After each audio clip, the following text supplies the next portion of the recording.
Alright, muli magandang umaga sa bawat isa, sa lahat ng ating mga televiewers, sa lahat ng mga prayer warriors, mga intercessors, sa lahat ng palaging sumusubaybay sa ating palatuntunang 5 minutes prayer for you. At ito naman po ang araw na tinakda ng Panginoon sa atin upang magkasama-tama tayo sa isang panalangin.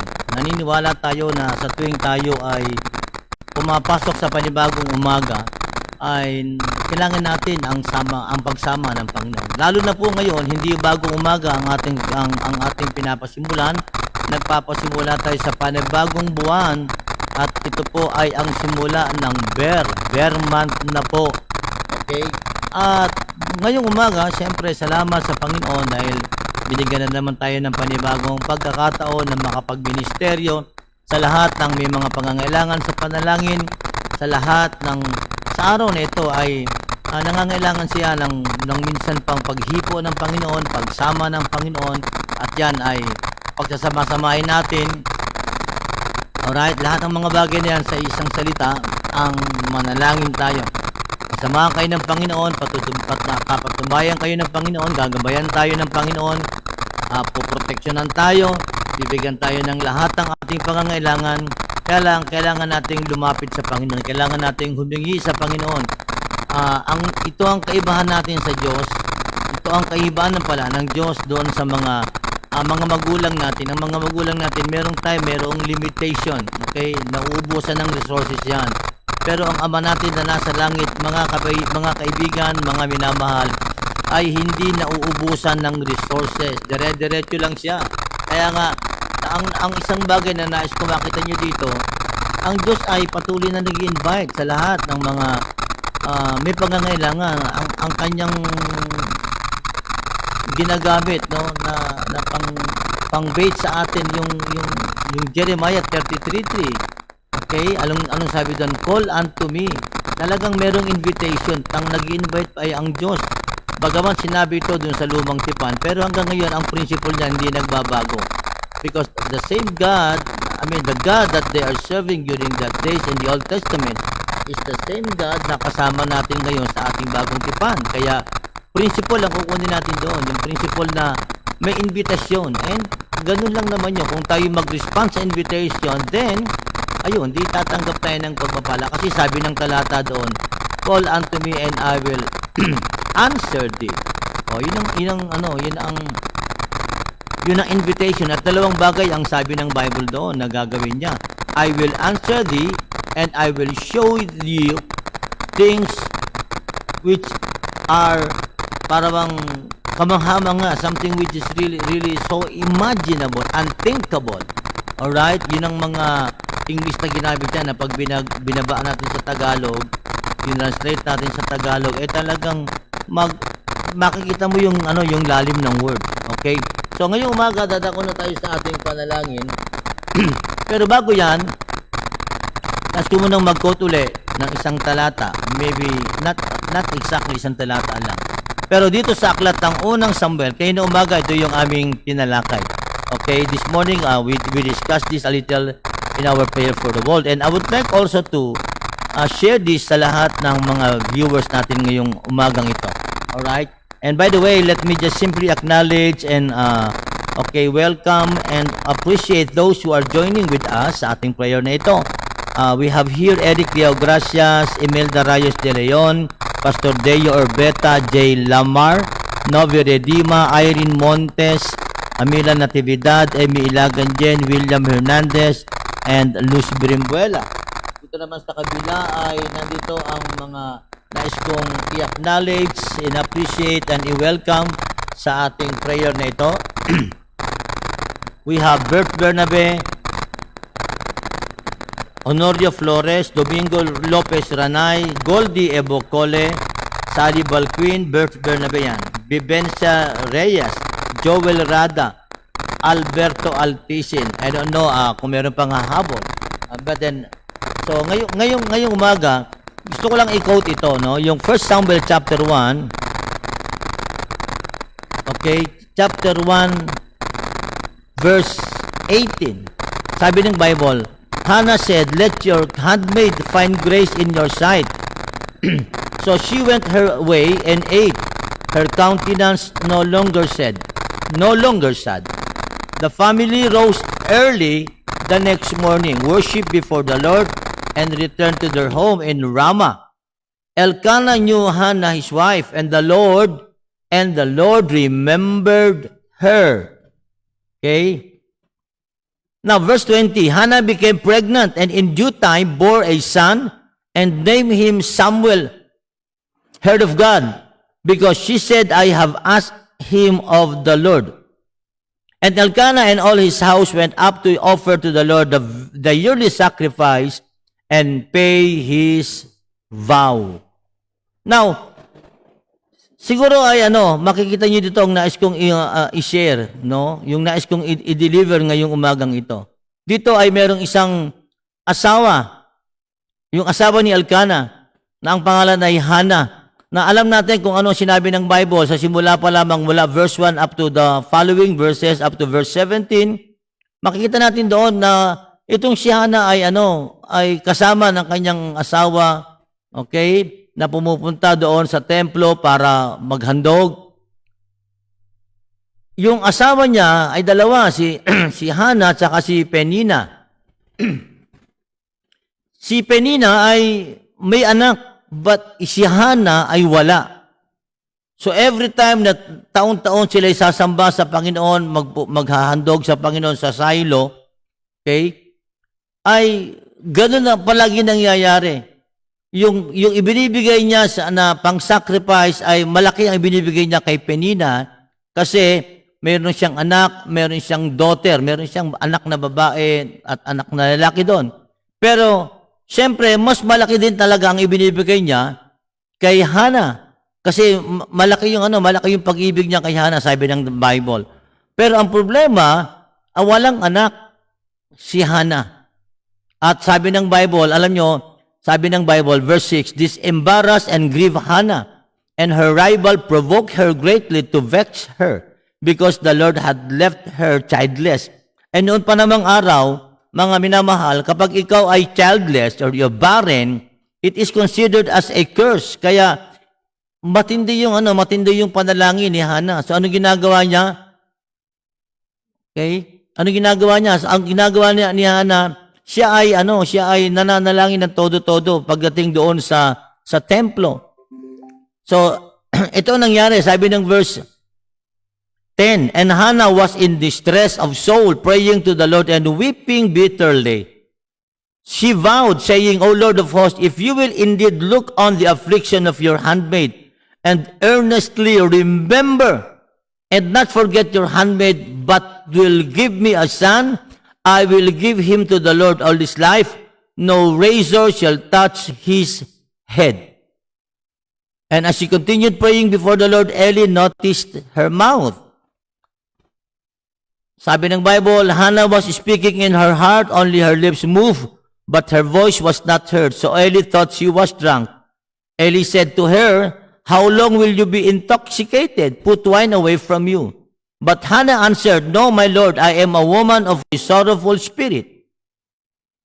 Okay? Ano sumunod? I have drunk neither wine nor strong drink, but I was pouring out my soul before the Lord. Now, itong mga talatang ito na binasa natin, it talks about Hannah, na kung saan ay wala siyang anak, baog.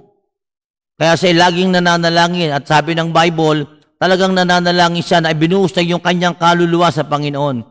At dumating yung pagkakataon, sabi ng Bible, the Lord remember her, naalala ng Diyos si Hannah. Ano sabi ng verse 20? Yung verse 19, yun ang sabi, the family rose early the next morning, worship before the Lord, and returned to their home in Ramah. Elkanah knew Hannah, his wife, and the Lord remembered her.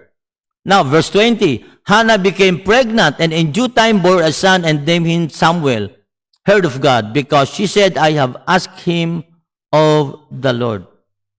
Mga minamahal, ngayong umagang ito ay buwan ng Setyembre. Okay? Yung unang kahapon nagsimula ang ating first day. Ngayon ay second day na tayo. But then, alam natin yan na pag dumating ang buwan ng pag dumating ang September, pang-siyam na buwan yan. At ang mensahe ng Panginoon ngayong umagang ito, yung pang-siyam na buwan, okay, sa mga may asawa, yung pang-siyam na buwan yan nang inaantay ng mga kalalakihan at yung mga nagbubuntis sapagkat pagkatapos ng siyam na buwan ay manganganak siya. Magkakaroon siya ng isang sanggol. Mga kapatid, ngayong umagang ito, this is our prayer. Ito ang magiging basihan ng ating panalangin ngayon. Alright? Maaari ang iba sa inyo ay literally hindi kayo buntis, pero ngayong umagang ito, dideklara natin, anuman ang mga bagay na matagal nyo nang ipinagdarasal, anuman ang mga bagay na matagal nyo nang hiling sa Panginoon, alamang mga bagay na matagal mo nang talagang dinidesire, ngayong buwang ito, aangkinin natin, na kung anuman yung parang pinagbubuntis mo, matagal mo nang hinihiling sa Panginoon, time na para iyan ay ipanganak. Time na para ngayong umagang ito, maranasan mo na ang Diyos ay nagbibigay ng panahon para sa pagpapalang nakalaan para sa iyo. Ngayong umagang ito, mga minamahal, gusto kong angkinin natin sa ating panalangin sama-sama ang pagpapala ng Panginoon, ang pagkilos ng Panginoon, ang pagsama ng Panginoon sa bawat isa sa atin. Ngayong umagang ito, kung anuman ang matagal nyo nang ipinagpe-pray, panahon na para maunawaan nyo, pwede nating angkinin na ang Panginoon ay magbibigay, hallelujah, magbibigay ng pagpapala sa inyo. Anuman yung matagal nyo nang pinagpe-pray, ngayong umagang ito, idideklara natin sa pangalan ni Jesus ang pagkakaroon mo ng bago. Hindi lang bagong anak, bagong pagpapala, bagong sasakyan, bagong negosyo, alright? Bagong kalakasan galing sa Panginoon. Ngayong umagang ito, aangkinin natin sa biyaya ng Panginoon ang mga pagpapalang yan. Panahon na para ipanganak mo ang matagal mo nang inihiling. Maring nananalangin ka ng mga bagay na matagal mo nang inaasahan na ibibigay sa iyo ng Panginoon. Today is your day wherein you are going to give birth. Alright? Kung ikaw ay pastor, ngayong umagang ito, angkinin mo na may mga bagong mga miyembrong darating pagkatapos ng COVID-19 ito. May mga bagong pagpapala, may mga bagong mga kapahayagan na ibibigay ang Panginoon sa iyo. Bagong ministeryo, maaaring magbubukas ka ng bagong ministeryo o kaya may bibigay ang Diyos na bagong mga makakasama mo sa ministeryo. Maaaring may mga bagong pastor at ito ang magiging deklarasyon natin ngayong umaga. Kung ikaw ay isang businessman, businesswoman, may bagong transaksyong ibibigay sa iyo ang Panginoon, may bagong kausap ka na ibibigay sa iyo ng Panginoon at ang pagpapalang ito ay matagal mo nang inaantay. Ngayong umagang ito, pwede mo nang angkinin, kaibigan, ang pagpapalang iyan ng ating Panginoon. Kaya doon sa lahat ng mga nakikinig sa atin, sa lahat ng sumama sa atin ngayong umagang ito, hindi ko alam kung ano yung matagal nyo nang ipinagpe-pray. Hindi ko alam kung ano yung matagal nyo nang parang pinagbubuntis ngayong umagang ito. Panahon na para ipanganak ninyo ang matagal nyo nang ipinagpe-pray na yan. Ang matagal nyo nang sinasama sa lahat, sa panalangin, ang lahat ng mga bagay nito ngayong umagang ito. Idideklara natin kung paanong naalala ng Diyos si Hannah, gayon din ngayong umagang ito, naaalala ka ng Diyos. Sabi mo sa Panginoon, Panginoon, remember me, Lord. Remember me. You promised me, Panginoon, na pag ako'y maglilingkod sa iyo, Lord, susunod ang pagpapala. Ngayong umagang ito, kaibigan, hallelujah, gusto kong maranasan mo ang pagpapala ng Panginoon. Gusto kong maranasan mo ang panganganak mo ng anumang matagal mo nang hinihiling. Kaya ngayong umaga, dinideklara ko sa pangalan ni Jesus ang mga pagpapalang ito. Kung kayo ay ready na natanggapin ang inyong pagpapala, mananalangin tayo. At sa 5 minutong panalangin ito na ating gagawin, angkinin po ninyo. Ilagay nyo dyan sa inyong mga kaisipan ngayon. Ano yung matagal mo nang ipinagpe-pray? Ano yung matagal mo nang ipinagdarasal? Ano yung matagal mo nang parang pinaglilihi o pinagbubuntis? Matagal mo nang hinihiling sa Panginoon. Gusto kong ideklara ngayong umagang ito, kaibigan, kapatid. Gusto kong tanggapin mo ang pagpapala ng ating Panginoon. Mula dun sa kanyang salita na binasa natin, gagawin natin itong literal sa ating mga buhay. Tatanggapin mo, manganganak ka ngayon. Okay? Manganganak ka ng kaluluwa, manganganak ka ng pagpapala, at lalo kung ikaw ay literal, hindi ka nagbubuntis ngayong umagang ito, tatanggapin mo ang panibagong sigla ng iyong sinapupunan, ng iyong womb, lilinisin niya ng Panginoon para magkaroon ng bagong sanggol sa iyong sinapupunan. Kung noong araw nagkaroon ka ng miscarriage, ngayong umagang ito, lalagyan ng Diyos ng laman ang iyong sinapupunan. At nais kong ideklara sa umagang ito, ang ating deklarasyong ito, sa lahat ng mga kasama natin sa ating panalangin ito, sa lahat ng mga sumasama sa atin sa umagang ito, sa ating panalangin. Okay? Medyo merong konting delay, mabagal ang dating ng ating internet, pero magpapatuloy ako mananalangin, pagkatapos ito ay maaayos din naman. Okay? So, ngayong umaga ay mananalangin tayo at idideklara ko sa biyaya ng Panginoon, sa kapangyarihan at otoridad na binigay sa akin ng Panginoon bilang isang mangangaral ng salita ng Panginoon. Manalangin po tayo. Ama naming Diyos na makapangyarihan sa lahat ngayong umaga, kami po'y patuloy na dumudulog sa iyo at nagpapasalamat, Panginoon. Dahil alam namin, Panginoon, sa tuwing kami lalapit sa iyo ay merong nangyayaring himala, merong kagalingang mangyayari, merong himalang magaganap, Panginoon. Ngayong umaga, Panginoon, kung paanong nanalangin si Hana, Panginoon, at naalala mo siya. Gayon din, Panginoon, ang aming dalangin ngayong araw na ito, Panginoon. Alalahanin mo kami, Panginoon. Alalahanin mo yung mga pangako mo sa amin. Alalahanin mo po, Panginoon, ang mga bagay na binabasa namin sa iyong mga salita at ito'y pinanghahawakan namin, Panginoon. Lord, ngayong umaga, idinideklara ko pong patuloy, Panginoon, ang iyong pagpapalang pisikal, pagpapalang material, pagpapalang espiritual, maging ang pagpapalang pinansyal sa pangalan ng iyong anak na si Jesus. Ngayong umaga, Panginoon, meron kang mga anak na merong matagal nang inihiling sa panalangin. May mga trabahong hinihiling, may mga transaksyon na matagal niya nang inaasahan, may mga pinansyal na darating, Panginoon. Sa pangalan ni Jesus ngayong umagang ito, Panginoon, idinadalangin ko po aming Diyos. Hallelujah! Yung lahat ng mga matagal nang ipinapanalangin ng iyong mga anak, Panginoon, ngayong araw na ito, Panginoon, sa pangalan ni Jesus, magkakaroon ito ng kaganapan. Lord, ipapanganak, Panginoon, yung matagal na nilang ipinagpe-pray. Ipapanganak, Panginoon, yung matagal na po nila, O Diyos, na hindi nadalangin, Panginoon. Ipapanganak, Panginoon, ang mga bagay na kung saan ay matagal nang naroon sa kanilang puso. Ngayong umagang ito, Panginoon, sa pangalan ng iyong anak na si Jesus, Lord, inaangkin po namin, Panginoon, ang iyong pagpapala, ang iyong kagalingan, Panginoon, ang iyong himala, Panginoon, sa pangalan ni Jesus. Inaangkin po namin ngayong umagang ito, Panginoon. Hallelujah! Ang iyong patuloy na pagkilos, pagsama, Panginoon, sa bawat isang anak mo na kasama namin sa aming panalangin at meron silang matagal nang hinihiling, Panginoon, sa iyo. Lord, idinadalangin ko kung paanong ang buwang ito ay 9 na buwan, ika-9 na buwan, Panginoon, sa taong ito ng 220, Panginoon. Gayun din, Lord, idinadalangin po namin, Panginoon, na ang ika-9 na buwang ito ay sumisimbolo, Panginoon, sa pagbibigay mo ng pagpapala sa iyong mga anak. Sa pangalan ni Jesus, Panginoon,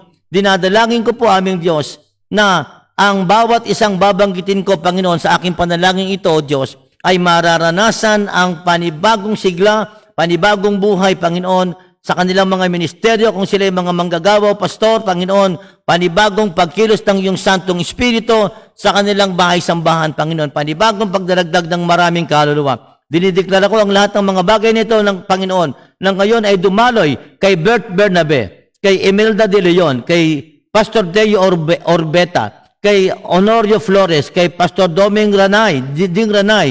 Especially, I also declare this bountiful blessing, Lord, to flow upon the life of Goldie Ebocole, Sally Balquin, Bert Bernabe, Emmy Ilagan, Vivenza Reyes, and Kuya Cesar. Hallelujah! Ngayong umagang ito, tanggapin niyo ang mga pagpapala ng Panginoon, kagalingan at himala kay Joel Rada, Alberto Alticin, Luz Birimbuela, Ali Matencio, Rudy Manuel, Pastor Cesar Guerra, Pastor Eddie Denilla, Lorna Luna, Lani Birimbuela, LV Hona, Elizabeth Malate. Hallelujah! In the name of Jesus, Lord, tanggapin po ng iyong mga anak, Panginoon, ang mga pagpapalang ito. Si Eric Deo Gracias, Panginoon. Si William Hernandez. Si Emilisa Bertuso Hernandez. Si Estela Maris Laron, Panginoon. Si Janet Churera.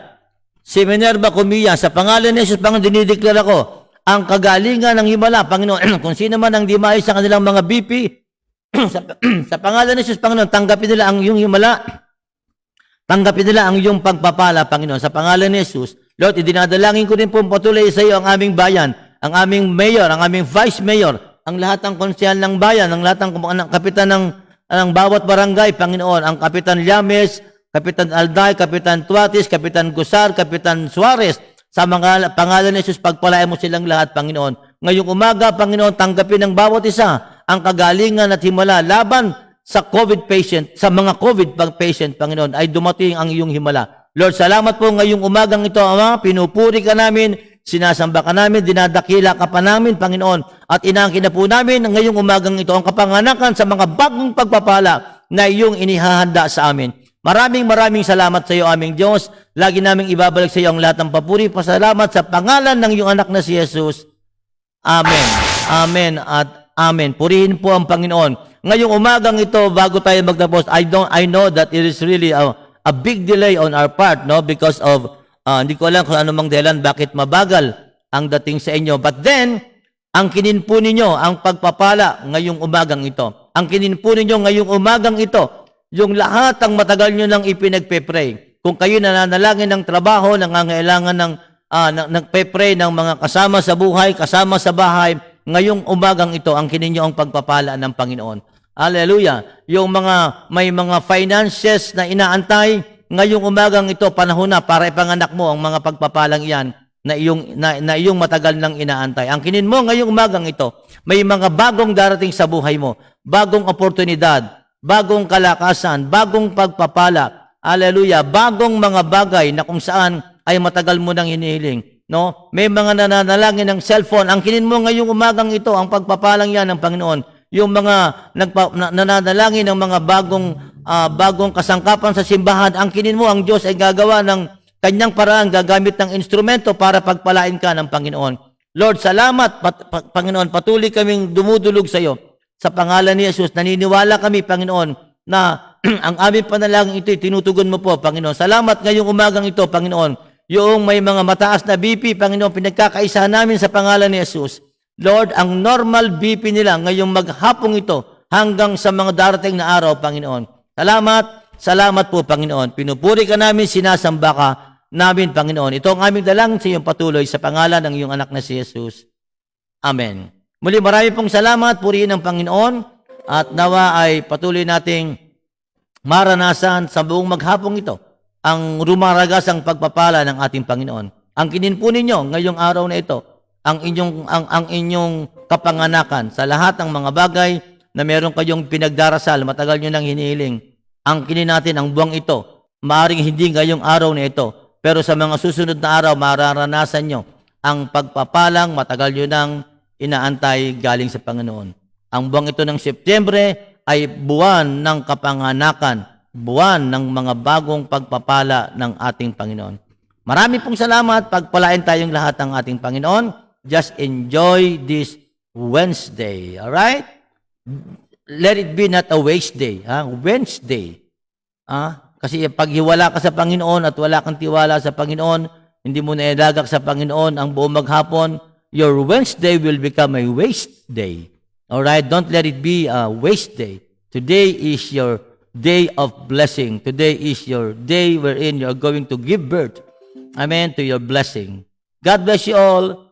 See you tonight sa ating Night of Prayer.